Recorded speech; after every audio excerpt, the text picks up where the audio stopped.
Hey everyone!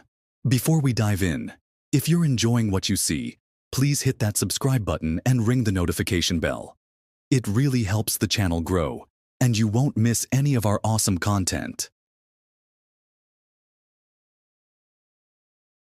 For the past 12 hours, Captain Henry Watrous oversaw a quiet patrol aboard the UES Cerberus. Lieutenant Kim Carbonell reported an unknown vessel deviating from its course. The vessel, an old Corellian freighter, was unresponsive to hails. Captain Watrous ordered a visual inspection. The freighter drifted erratically, raising Watrous's suspicions. He ordered a boarding party, led by Commander Douglas Furlan, to investigate. As the boarding shuttle approached, the freighter's engines came to life. Carbonell reported a power spike, indicating an attempt to jump to faster-than-light speed. Watrous ordered the Cerberus to disable the freighter. The boarding party successfully docked and entered the freighter. Inside, they discovered it wasn't a freighter at all, but a prison ship, filled with captives of various species. Watrous ordered the prisoners to be evacuated. As the Marines secured the prisoners, the freighter's crew attempted to seal off sections of the ship and vented atmosphere in some areas. Furlan led the Marines in breaching the control station, engaging in a firefight with the crew. The crew, though not a military force, fought fiercely. After a brief but intense firefight, the crew was subdued. Carbonell discovered manifest logs, revealing a large-scale operation. Watrous realized this wasn't an isolated incident, but a coordinated effort. He contacted UED Command, reporting their findings to Admiral Lance Segal. Segal acknowledged the report and promised to bring it before the Council. Watrous, however, was skeptical. The prisoners' account suggested a systematic operation, with some taken from colonies and others bought and sold. Carbonell's analysis of the freighter's database revealed a supply chain, with the freighter part of a network moving people, not cargo. The destinations of these transports were remote systems and outposts. Watrous, determined to act, transmitted all the information to Admiral Segal. 12 hours passed as the Cerberus waited for the Council's decision. The rescued survivors were being treated in the ship's medbay. The crew waited anxiously. Finally, word came that the Council session was beginning. The Council chamber was filled with representatives from various species. Chancellor Michael Laney, Humanities delegate, presented the evidence gathered by the Cerberus. Admiral Segal's holographic image appeared, detailing the trafficking operation.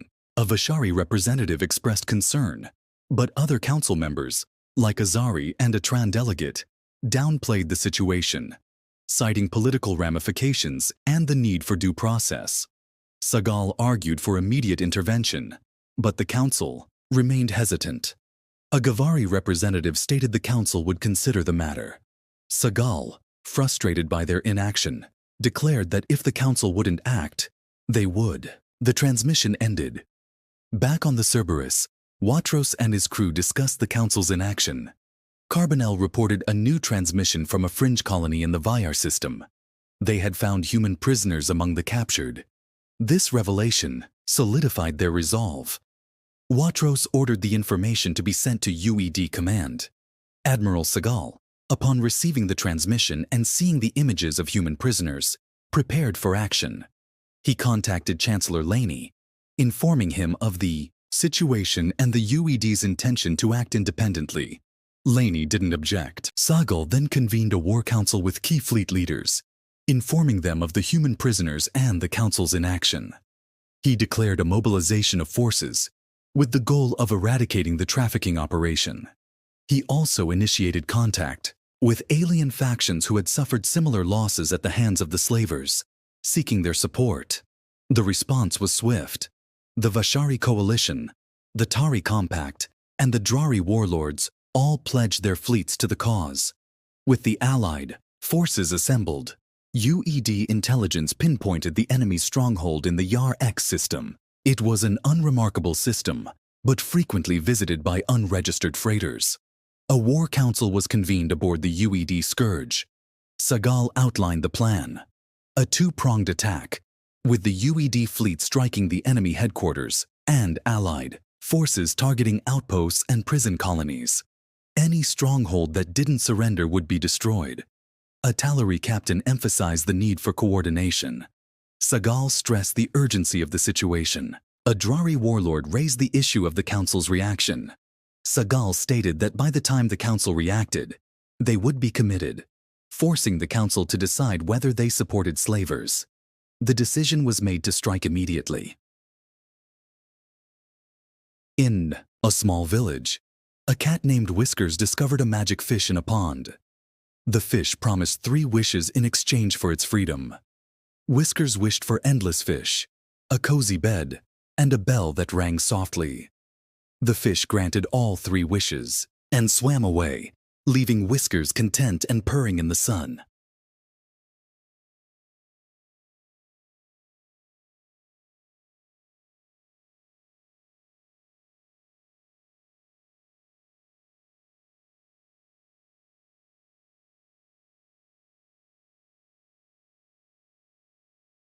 At the Galactic Council Station, news of the UED mobilization spread.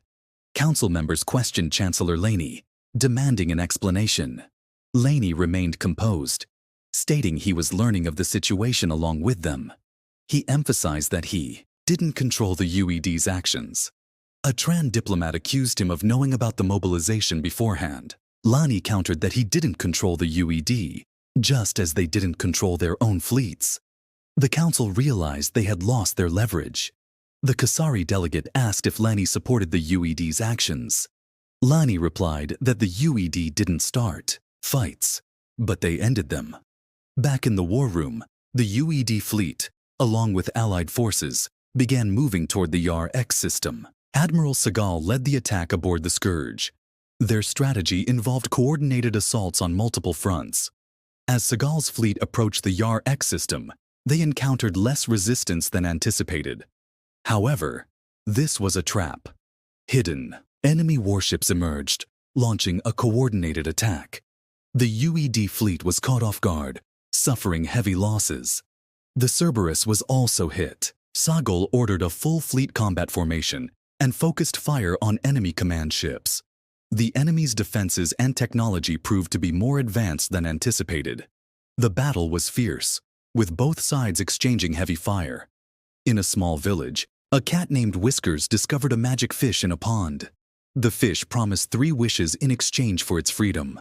Whiskers wished for endless fish, a cozy bed, and a bell that rang softly.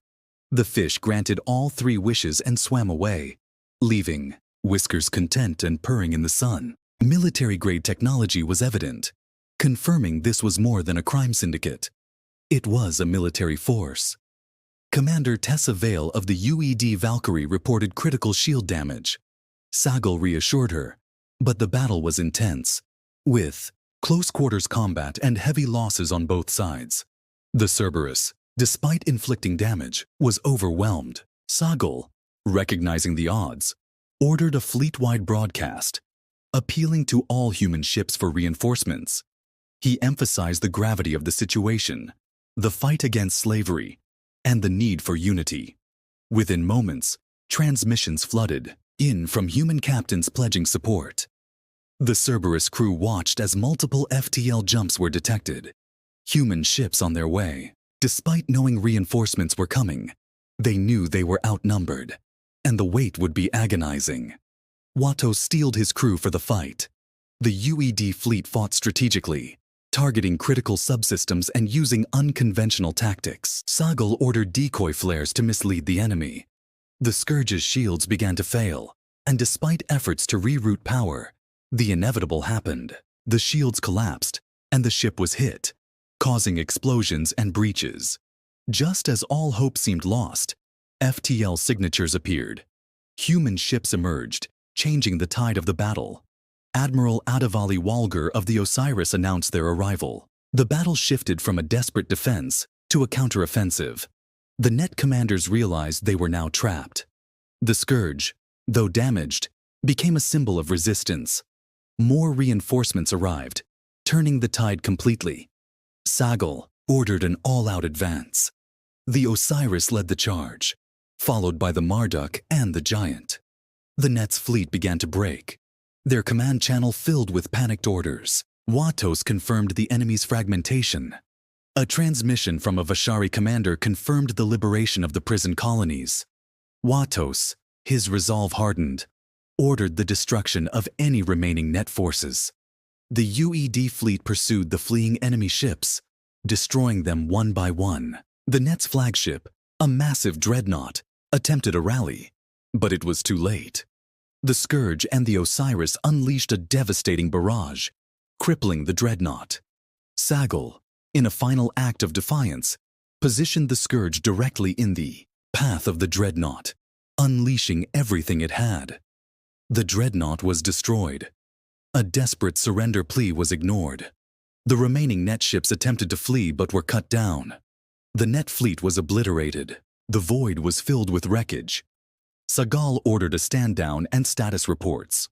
On the Cerberus, Watos received a transmission from a Drari warlord, confirming the end of the net and their commitment to ensuring it never happened again. Watos watched as the last embers of the net stronghold faded. On the Scourge, Sagal confirmed the operation was over, opening a channel to UED command and all allied ships, announcing their victory.